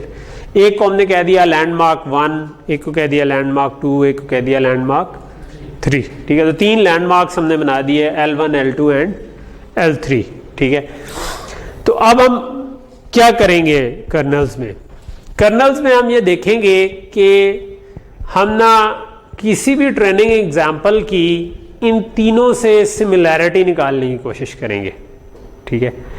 वो सिमिलैरिटी कैसे निकालेंगे, उसके लिए हम एक फंक्शन लिखेंगे। लेकिन फॉर एग्जांपल ये एक फंक्शन है, ठीक है, ये है e⁻x-l norm square over 2 sigma square. ये क्या चीज़ है? आपने e⁻x² का तो आपको पता है ना कि गॉसियन कभी देखा हुआ है शेप, बेल शेप्ड कर्व जिसको हम कहते हैं, गॉसियन जो शेप होती है, यानी कि एक अगर 1D में हो तो आप ये वाला शेप बन जाती है, ठीक है। और अगर 2D में हो तो लेट से कि मैं इसको इस तरह की चारों तरफ ही बना दूं, लेट, ठीक है। तो ये this is called Gaussian shape, ठीक है। तो ये वो वाला है, तो ये वाला जो है ना, ये e⁻x² का ग्राफ ये बनता है। और बेसिकली हमने ये चीज़ पहले पढ़ी हुई थी कि अगर हम x के बजाय x माइनस समथिंग कर दें तो वो उस पॉइंट पे चला जाता है ग्राफ, राइट, शिफ्ट हो जाता है, ठीक है। तो कई दफ़ा हम ये कहते हैं कि x माइनस मीन का स्क्वायर ओवर सिग्मा स्क्वायर, ठीक है। तो इसको डिवाइड करें तो हमने कहा था कि वो श्रिंक और एक्सपैंड हो जाते हैं, ठीक है। तो ये जो सिग्मा है ये इसको श्रिंक और एक्सपैंड करने के लिए यूज़ हो जाता है, और जो मीन माइनस कर दें तो वो कहते हैं शिफ्ट हो सकता है, ठीक है। तो लेकिन बाय डिफ़ॉल्ट ये 0 पे होगा अगर e⁻x² का बना, ठीक है। तो यहाँ पर हमने ये क्या किया हुआ है कि यहाँ पर ना हमने x-l कर दिया, ठीक है। तो दिस इज, और उसका नॉर्म ले लिया, ठीक है। सो x क्या चीज़ है? वो हमारा इनपुट वेक्टर है, यानी कि जो फीचर से x1, x2, x3, ठीक है। तो हम उसको और इस L को लेट से उसका डिफरेंस अगर हम लेना तो ये यूक्लिडियन डिस्टेंस यानी कि उनके दरमियान जो बनता है, यानी अगर मेरे पास ये x है, राइट, कि जिसमें मैं कहूँ कि ये x1 था और ये x2 था, ठीक है। तो ये x वेक्टर है और ये मेरे पास पॉइंट L है अगर, ठीक है। तो इन दोनों के दरमियान ये जो डिस्टेंस बनता है ना, इसको हम निकाल सकते हैं बाय ये x-l का नॉर्म ले लें, ठीक है। So basically x plus this thing is this, right, अगर हेड टू टेल रूल से हम बनाए, ठीक है। तो x प्लस जो भी ये मैं इसको d वेक्टर कहता हूँ इज इक्वल टू l, और अगर मैं x minus l is equal to minus d, right. और लेकिन इसकी लेंथ अगर मैं लूँगा तो चाहे d की लूँ या माइनस d की लूँ तो वो उसकी डायरेक्शन यानी ये वाली बन जाएगी माइनस d की, तो लेकिन ओवरऑल लेंथ वही आ जाती है। ठीक है। तो ये इसको हम कहते हैं यूक्लिडियन डिस्टेंस, ठीक है। कि ये डिस्टेंस ले लिया हमने, 2 डायमेंशनल में लिया तो इस तरह का है, एन डायमेंशन में हम इसको इमेजिन नहीं कर सकेंगे, लेकिन वो कुछ इस किस्म का डिस्टेंस आ जाएगी, ठीक है। एक नंबर आ जाएगा कि यार ये उनका आपस में डिस्टेंस है एन डायमेंशन, ठीक है।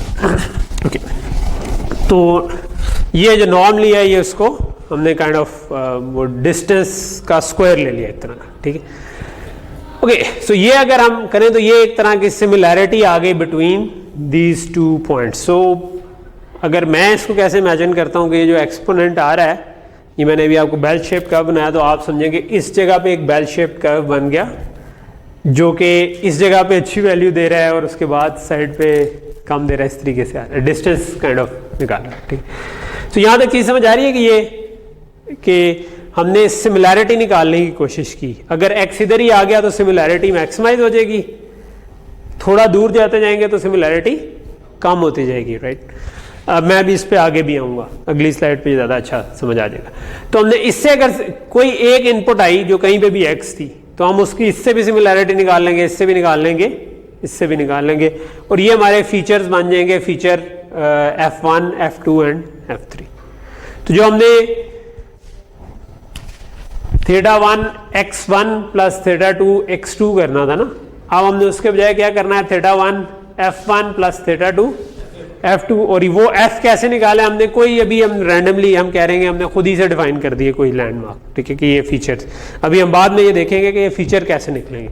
लेकिन लेट्स से कि हमने खुद से अगर डिफाइन किया होता तो हम उससे इनपुट की सिमिलैरिटी निकाल रहे हैं और फिर उसको एज अ फंक्शन यूज़ कर रहे हैं फॉर एज अ जो हमारा फीचर के तौर पे यूज़ करें, ठीक है। तो ये जो फंक्शन है ना काइंड ऑफ ये जो सिमिलैरिटी निकालना है, इसके लिए जो भी फंक्शन हम यूज़ करेंगे इसको हम कहते हैं कर्नल, ठीक है। और ये स्पेसिफिक जो अभी हमने देखा है इसको हम कहते हैं गॉसियन कर्नल, बिकॉज ये गॉसियन फंक्शन है, ठीक है। आप इसके अलावा और भी कर्नल्स हो सकते हैं जो ये सिमिलैरिटी निकाल रहे हो, ठीक है, लेकिन अभी हम इस केस में ये यूज़ करेंगे। सो अब इंट्यूशन क्या है कि अगर ये करीब हो L1 के x, तो जब ये करीब होगा तो ये वाला डिस्टेंस, इनके दरमियान कोई डिस्टेंस नहीं आएगा, ऑलमोस्ट जीरो आ जाएगा। अगर इनके दरमियान ऑलमोस्ट डिस्टेंस जीरो आ जाए तो e⁻0 हो जाएगा, और e⁻0 क्या बनेगा, वो 1 बने। तो अगर ये क्लोज हुआ तो आपके पास ऑलमोस्ट 1 के करीब चीज आ जाएगी। और अगर ये बहुत दूर हुआ, ठीक है, पॉइंट उससे, तो हमने इसका क्योंकि डिस्टेंस निकाला हुआ है तो डिस्टेंस ज्यादा आ जाएगा और e⁻- सम लार्ज नंबर बन जाएगा। और अगर माइनस में बड़ा नंबर आ जाए तो वो ओवरऑल ड्रॉप होता होता 1/e⁻, बड़ा नंबर बन जाएगा और वो क्लोज टू 0 चला जाएगा, राइट, ठीक है। तो बेसिक इंट्यूशन ये है हमारे पास कि अगर आपके पास ये अगर क्लोज टू L हो तो हमारे पास ऑलमोस्ट 1 आ जाएगा, अगर ये दूर हो तो हमारे पास ऑलमोस्ट 0 आ जाएगा, ठीक है। और ये फिर जो हमारे पास L1, L2, L3 हैं, ये हमारे फीचर्स काइंड ऑफ बन रहे हैं, ठीक है, जो हम देखना चाहते हैं। इसी इंट्यूशन को फर्दर अगर हम ग्राफिकली एक्सप्लेन करने की कोशिश करें तो वो कुछ इस किस्म की बनती है। ये हमारा ग्राफ है ऑफ e⁻L1 का एट 3, 5, ठीक है। तो ये आपके पास जो e⁻⁻x² बनता है ये वो है, but it's move to L1 position, ठीक है, कि 3 इस तरफ 5 इस तरफ, इधर इसकी पीक आ रही है 1, ठीक है। तो ये हमारे पास 3, 1 पे इसकी एक्चुअल पीक आ रही है, ठीक है। और ये बना हुआ है σ² इज इक्वल टू 1 पे, ठीक है। सिग्मा वेरियंस को हम कहते हैं या स्टैंडर्ड डिविएशन को बेसिकली कहते हैं, ठीक है। σ² इज वेरियंस, तो दिस इज वेरियंस, ठीक है। तो ये उसी को टॉप से अगर हम देखें तो जो हमने कंटूर प्लॉट्स पढ़े थे ना कि जिसमें सेम हाइट पे जो चीज़ आ रही है उसको हम ड्रॉ कर दें तो ये वाले सर्कल बन रहे होंगे टॉप से देखें तो सेंटर में 1 है, एक डॉट बनेगा, थोड़ा सा बाहर जाए तो वो एक सर्कल में सारों की सेम वैल्यू होगी एंड सो ऑन, ठीक है।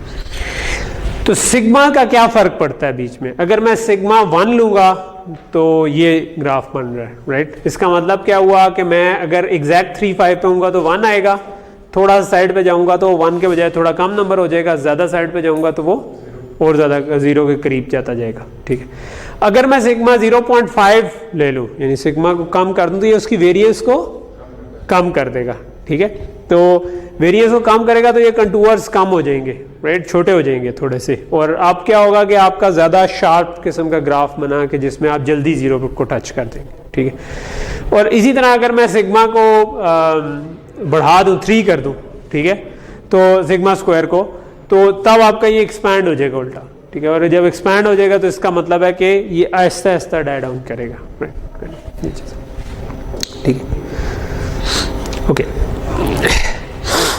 सो अब ये हमारे 3 फीचर्स थे, और हमने कहा कि यार हम प्रेडिक्ट 1 करेंगे जब ये ग्रेटर देन इक्वल टू 0 आए, ठीक है। लेकिन अब हमने थीटा ट्रांसपोज एक्स के बजाय क्या किया हुआ है कि थीटा को F1 F2 वगैरह से मल्टीप्लाई किया हुआ है, ठीक है। वेयर जो हमारे पास F आ रही हैं वो क्या चीज़ हैं, वो इनके साथ सिमिलैरिटी है, यानी हमने ई रेस पार, ये जो F है ये ई रेस पार जो भी इनपुट आई थी x का इससे डिस्टेंस निकाल दिया, इससे डिस्टेंस निकाल दिया और इससे डिस्टेंस निकाल दिया, ठीक है। तो लेट्स से कि अभी हम इसको इग्नोर करते हैं, लेट्स से कि हमारे पास थीटा 0, लेट्स से कि थीटा किसी तरह निकले हुए थे, ठीक है। तो ये जो स्लाइड है ना, ये शो ये करना चाह रही है कि ये कैसे नॉन लीनियर बाउंड्री हमारे पास बन जाएगी। लेट्स से कि थीटा 0 -0.5 था, थीटा 1 1 था, और थीटा 2 1 था, और थीटा 3 0 के करीब 0 निकला, तो ये वाला तो निकल ही जाएगा वैसे ही, ठीक है।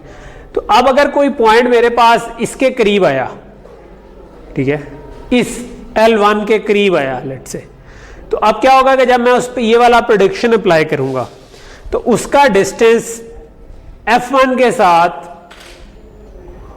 बहुत कम आएगा और ऑलमोस्ट 1 आ जाएगा हमारे पास, ऐसे ही होगा, ठीक है। क्योंकि इसके ऊपर वो वाला कर्व अगर हम फिट कर दें तो हम इस जगह पे इसको ले रहे हैं तो ये 1 के करीब करीब वैल्यू आ जाएगी, ठीक है। अगर मैं इसको लिटा दूं और इसके ऊपर वो बम्प बना दूं, ठीक है, तो उस बम्प में मैं 1 के करीब करीब वैल्यू ले रहा हूं, तो ये मेरे पास 1 के करीब करीब है, थीटा 0 -0.5 है, तो मेरे पास क्या बना -0.5 + 1, ठीक है।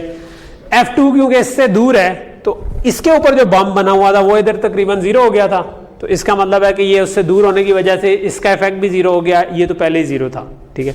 तो हमारे पास ओवरऑल 0.5 आ गया, 0.5 आ गया, तो आपने उसके ऊपर 1, क्योंकि 1 0 से ऊपर आया तो आपने उसके ऊपर प्रेडिक्शन 1 दे दी, ठीक है। इसी तरह अगर आपका पॉइंट L2 के करीब था, तो L2 के करीब था तो आप L2 वाले के साथ तकरीबन 1 आ जाएगा आपके पास, और हमने ये 1 ही अज्यूम किया हुआ है थीटा 2, ठीक है। तो ये आपके पास 1 आया, इससे दूर होने की वजह से ये तकरीबन 0 हो गया, और -0.5 + 1 किया तो आप फिर 0.5 आगे फिर आपने 1 प्रेडिक्ट कर दी, राइट। और अगर ये दोनों से दूर हो गया कोई पॉइंट, ठीक है, तो वो इसकी वजह से भी 0 आ जाएगा, इसकी वजह से भी 0 आ जाएगा, और आपके पास रह क्या जाएगा -0.5। तो अब आप 0 से -8, तो उस जगह पर आप क्या प्रेडिक्ट करेंगे, आप 0 प्रेडिक्ट कर दें। तो पहली 2 एग्जाम्पल के अगर मैं इसके करीब हूं या इसके करीब हूं तो मेरे पास 1 प्रेडिक्ट होगा, अगर मैं इनसे दूर हो जाऊं तो 0। तो हमारी जो बाउंड्री है वो तकरीबन कुछ इस किस्म की बन जाएगी ना, कि आप इनके करीब करीब हैं अगर तो आपके पास 1 प्रेडिक्ट होता है, अगर इनसे दूर हैं तो 0, डिपेंडिंग ऑन के सिग्मा क्या है। अगर आप सिग्मा बढ़ा देंगे तो इस किस्म की बन जाएगी, घटा देगी तो 2 इधर सर्कल लग जाएंगे, समझे, ठीक है। तो आप वो जो हमने अभी वीडियो देखी थी ना 3D में, तो आप इसको इमेजिन करेंगे मैं इसको 3D में लेके आऊँ और 2 छोटी छोटी पहाड़ियाँ बन गई हैं, ठीक है, और अब हमारा एक प्लेन है जो कि उनको काट रहा है, हम थोड़ा सिग्मा बढ़ाएंगे तो वो प्लेन नीचे जा रहा है, ठीक है, तो वो इन दोनों को कवर कर लेगा। अगर मैं सिग्मा को कम करूंगा तो वो पहाड़ियाँ क्योंकि क्लोज हो जाएंगी, तो वही वाला जो है वो आप 2 सर्कल बन जाएंगे काइंड ऑफ, ठीक है, उनके रहा, ठीक है। तो ये वाला काम हमारा इस जगह पे हो रहा होगा, ठीक। सो पहली चीज़ ये आ गई कि आपको नॉन लीनियर बाउंड्री बनाने की समझ आ गई कि वो कैसे बन रही होगी, ठीक है। तो अब इम्पॉर्टेंट चीज़ है कि अच्छा ये जो फीचर्स हैं ये हम निकालेंगे कैसे, लैंडमार्क चूज कैसे करेंगे, ठीक है। तो लैंडमार्क चूज करने के लिए ये तो हमने कह दिया था कि आपने प्रेडिक्ट क्या करना है, y = 1 अगर ये आपके पास ग्रेटर देन 0 आ जाए और 0 अदरवाइज कर देंगे, यानी कि लेस देन 1 आ जाए, और सिमिलैरिटी भी हमने कह दी थी, और L1 L2 L3। लेकिन क्वेश्चन ये है कि L1 L2 L3 कहाँ से आएंगे, ठीक है। तो L1 L2 L3 के लिए हम क्या करते हैं SVM में कि अगर लेट से ये मेरा डाटा सेट था, ठीक है, तो आप यही जो इनकी एग्जैक्ट लोकेशंस है ना, इन्हीं को ही हम L1 L2 L3 बना देते हैं, ठीक है। जो हमारा पूरा डाटा सेट है, आप इसको कहते हैं कि यार ये जो X1 आ रहा है ना, इसको आप बना दो L1, X2 जो आ रहा है उसको L2 बना दो, एंड सो ऑन। इधर कलर 2 शो हो रहे हैं, लेकिन बेसिकली कलर मैटर नहीं करते, हमने सारे पॉइंट्स को L1 L2 L3 बना दिया, एंड अप टू LM हमारे पास बन जाएंगे। तो जितना डाटा सेट है उतने ज़्यादा फीचर्स हमारे पास बन गए, तो उतने M फीचर्स हमारे पास निकल आए, ठीक है। सो बेसिकली जो है आपके पास अगर आपके पास XM एग्जाम्पल्स हैं, XY एग्जाम्पल्स, आपके पास M एग्जाम्पल्स टोटल बनती हैं, ठीक है। तो आप L1 is equal to X1 कर देंगे, L2 is equal to X2 कर देंगे, and so on up to.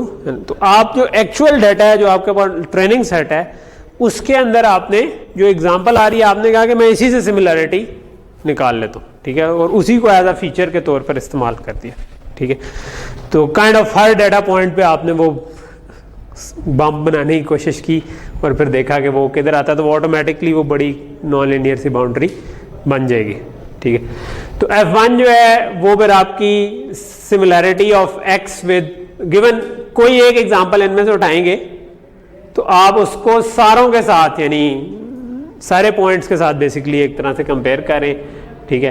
तो ये आपके पास क्या होगा कि आपके पास अगर XI YI एग्जाम्पल है, ठीक है, तो ये F1 तो सारे समझ आ गए ना कि क्या है, जो भी थे X1 को आपने L1 बना दिया, एंड सो ऑन, और उससे जो सिमिलैरिटी बनती थी उस L1 L2 L3 से, वो आप निकालेंगे, तो यानी कि e rays power minus distance over sigma square जो बनता था, वो आपका F1 F2 F3 सारे निकल है।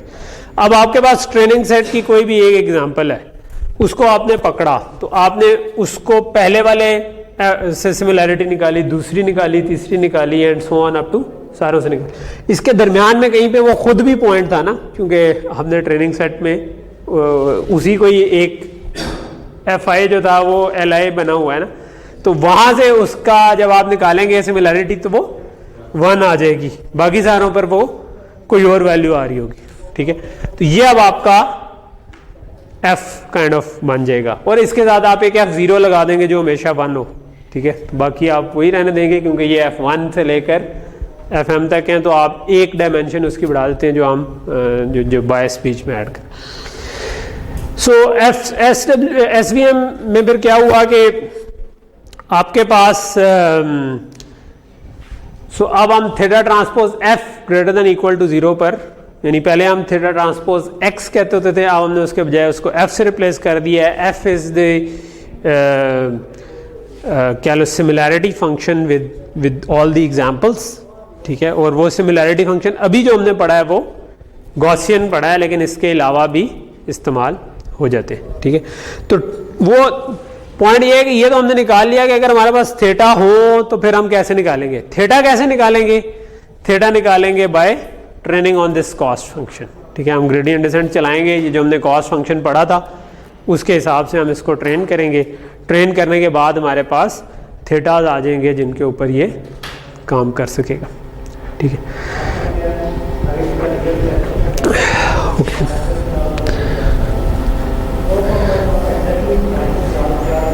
अच्छा, एक छोटी सी बात इधर डिस्कस हुई थी जो कि काइंड ऑफ यहाँ तक अगर आपको समझ आ गया ना, तो आपको SVM की पीछे जो लॉजिक है वो पूरी समझ काइंड ऑफ आ गई है।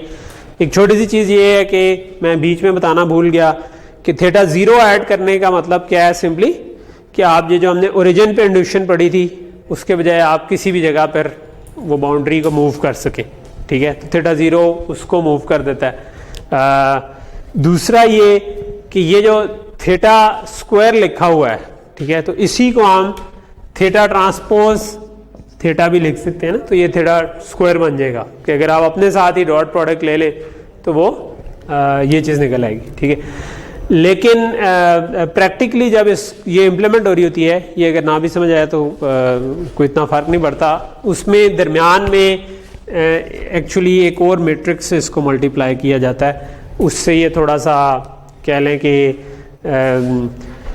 जो ऑप्टिमाइज़र हैं वो थोड़ा सा बेहतर तरीके से कन्वर्ज हो जाते हैं, ठीक है। अदरवाइज काइंड ऑफ तो ये वाली बात जो लिखी हुई है ना, ये है कि ये दरमियान में इस तरह से मल्टीप्लाई होती है, ठीक है। आखिरी चीज़ हम डिस्कस कर लेते हैं, मेरा ख्याल है इसके बाद ये जो यूजिंग SVM वाला है ये फिर नेक्स्ट क्लास में कर लेंगे, ठीक है। क्योंकि मुझे लग रहा है कि आप लोगों की अब वो सैचुरेशन पॉइंट इज रीचिंग, ठीक है। तो पहली चीज़ ये तो सिंपल सी बात है कि हमने कहा था कि C हम अब लैम्डा के बजाय यूज़ कर रहे हैं, तो आप C को ज़हनी तौर पे 1/लैम्डा अज्यूम करें, ठीक है। तो जो लैम्डा का केस आपके जहन में आता है ना, आप उसके ऑपोजिट कर लें। लैम्डा ज़्यादा होने से क्या होता था,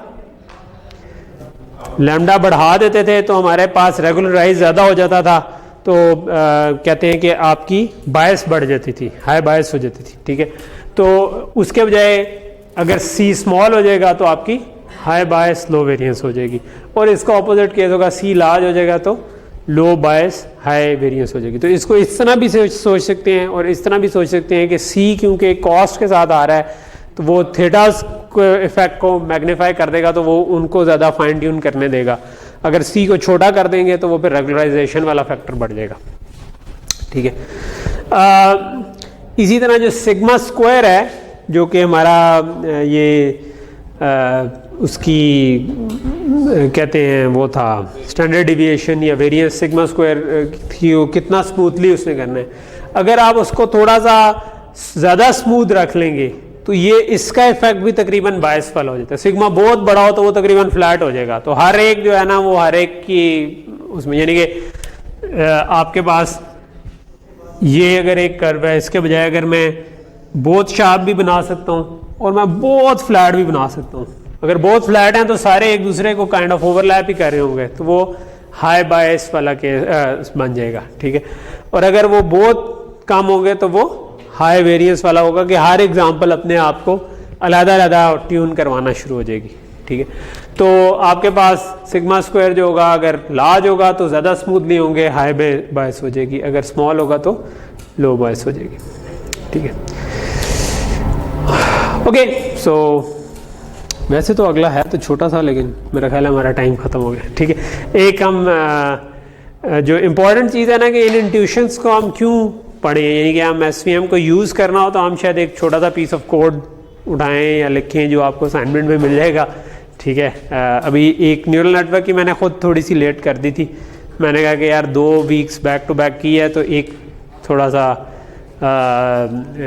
आराम कर लें, ठीक है। तो अब मैं उसको मेरा ख्याल है अगले 2-3 दिन में कहीं पे अपलोड कर दूंगा। एक वीकेंड आपको मैंने कुछ नहीं दिया, तो न्यूरल नेटवर्क की रहती है, लेकिन उसका एक नुकसान ये है कि वो टॉपिक थोड़ा सा पुराना हो गया होता है। जो पढ़ाओ फ्रेश असाइनमेंट कर लें तो दैट्स प्रॉब्ली बेटर, ठीक है। लेकिन फ्रेश करने के लिए हम वीडियोस अपलोड कर रहे हैं तो आपको कोई मसला नहीं होना चाहिए। और माशाल्लाह आप में से आधे लोग वैसे ही सुस्त हैं, क्लास में वो नहीं आते, वो बाद में वीडियो ही देखते हैं, तो कोई इतना होता था पर ओके। सो जो मेन में एक चीज़ आखिरी ये कहना चाह रहा था ना कि जो मशीन लर्निंग में जो एक्सपर्टीज़ है ना वो ये होती हैं कि आप ये हाई बायस वेरिएंस इन केसेस को डीबग कर सकें, ठीक है।